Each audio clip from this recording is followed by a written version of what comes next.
Have you ever noticed fruits and vegetables kept at room temperature for several days are often rotten and smell bad? Some chemical reactions take place inside them which spoils them. Hello everyone, we are here today to learn about chemical reactions and equations. In this lesson, we will focus on the basic concepts for a crystal clear understanding and also on important topics from exam perspective. So we will learn about chemical reactions and equations, how to balance a chemical equation, and types of chemical reactions. Do you think it's really important to learn about chemical reactions? Yes, of course. Whenever you are ill, you take medicines and they work like magic and make you feel a lot better. That's because some chemical reactions take place inside your body which make you feel better. Trees prepare their food by the process of photosynthesis, which again is a chemical reaction. We breathe in oxygen to oxidize the food that we eat to get energy. Oxidation of food is again a chemical reaction. Rusting of iron is a chemical reaction. Digestion of food is a chemical reaction. Burning of fuels in our vehicles is also a chemical reaction.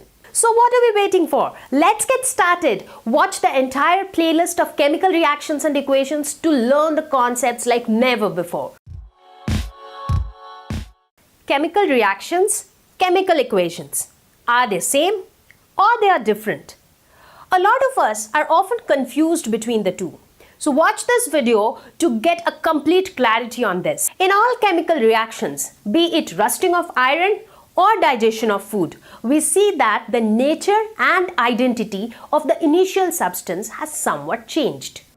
We could either notice a change in state, or we could notice a change in color, or evolution of a gas, or a change in temperature. So one of these changes are noticed during the course of a chemical reaction. So let us look at few examples. Let's talk about rusting of iron. So what happens in rusting of iron? We see that the color of the iron particles change from blackish, like generally iron is like blackish grayish color, and it changes to reddish brown color. So what do we notice? We notice a change in color. So rusting of iron is an example where we notice a change in color as the chemical reaction takes place. Let's look at another example. Let's talk about digestion of food. Now the food that we eat, they are solid. Like a lot of food that we eat are solid. Let's say if we eat a burger, so the burger is solid. But what happens as the burger gets digested inside our body? So we chew the burger, break it down into smaller pieces, a lot of digestive enzymes act on the burger, and that's how the digestion process takes place. And as these reactions take place inside the body, the burger which was earlier solid in state also changes to other states. For example, it changes to liquid state, right? So digestion of food is one example where we see that there is a change in state as the chemical reaction takes place. Let's talk about burning of petrol or diesel in a vehicle. What happens? Now, as the fuel is burnt, we see that a lot of gases are emitted. In fact, you would have seen that as vehicles move from one place to another, that gases are emitted. So, evolution of gas is clearly seen. Besides that, we also notice a change in temperature. Now, as the vehicle operates, you will see that the engine and the parts of the vehicle become hot. Why? Due to an increase in temperature. So as chemical reactions take place, there is also a change in temperature. So these two phenomena are illustrated by this example of a vehicle. So burning of petrol or diesel in a vehicle shows that there is evolution of gas or change in temperature during a chemical reaction. Whenever a chemical change occurs, we say that a chemical reaction has taken place. Look at this example. Magnesium plus oxygen gives magnesium oxide. So what do we see here? Two different elements, magnesium and oxygen, they combine together to form a new thing which is magnesium oxide. So that's a chemical reaction. Now, all those substances that undergo the chemical change, they are called reactants. So in this case, magnesium and oxygen, they are undergoing the change, as in magnesium was earlier magnesium and now it became magnesium oxide, so it underwent a change. Similarly, oxygen was earlier oxygen and now it became magnesium oxide, so it underwent a change. So they are reactants, and the new product which is formed is called the product. So basically the new substance which is formed, or the output of this chemical reaction, is the product. Why do we even need a chemical equation? Shorter names, easier to write, and super easy to balance the equation. So this equation tells us why writing chemical equation is required or it is beneficial.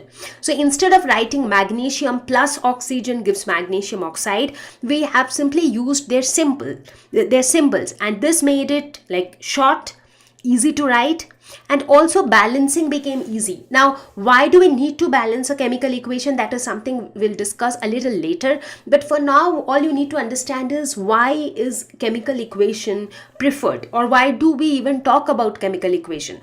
Now, this equation was anyways a short equation. Now, if we talk about slightly more complicated equations like this, where carbon monoxide combines with hydrogen to form CH3OH. So in this case, you see it is not just the symbols of the elements that is mentioned, the equation also talks about the state of each of the reactant and the product, and also under what circumstances this reaction is taking place. So we see that it's like a compact version which gives us all the necessary information, but in short.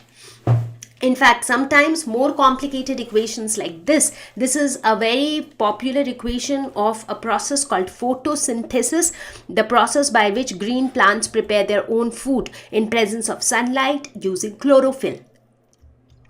So even in this case, we see that the reactants and the products are clearly mentioned, which states that carbon dioxide combines with water in presence of sunlight and chlorophyll to form C6H12O6, which is glucose, and oxygen is liberated during the process. And it also tells the states of each of these reactants and products. Right? So we see that looking at all of these examples of chemical equation, we really understand the need of chemical equation, even though we already had the concept of chemical reaction. So equations made it more convenient to write, easy to remember, and balancing was super easy. Now, as I was mentioning, states of chemicals. Now, that is very, very important. We must know what is the state of a particular reactant or a product.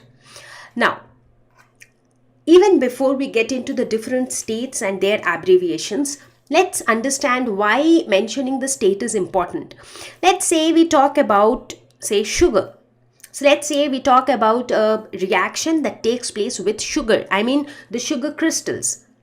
Let's say we talk about another reaction that takes place with sugar solution, as in sugar dissolved in water. Now, a sugar solution and the sugar crystals, are they exactly the same thing? Not really. I mean, the way they might react with other substances might not be the same. And that is why it is important to mention the state of a particular chemical. So whenever we are talking about an aqueous solution, as in a substance dissolved in water, the term aqua has been derived from water, and that's why it is called aqueous and is abbreviated as AQ. So whenever we're talking about any aqueous solution, we mention AQ. If we are talking about a liquid, we mention L. If we are talking about a solid, which is like insoluble, or a precipitate. So precipitate is the residue that is left behind. And if we are talking about a gas, it has to be G. So these are the abbreviations that we use to indicate whether a reactant or a product is solid, liquid, gas, or aqueous. In the next video, we will learn about how to balance a chemical equation and why at all balancing is so important. So stay tuned.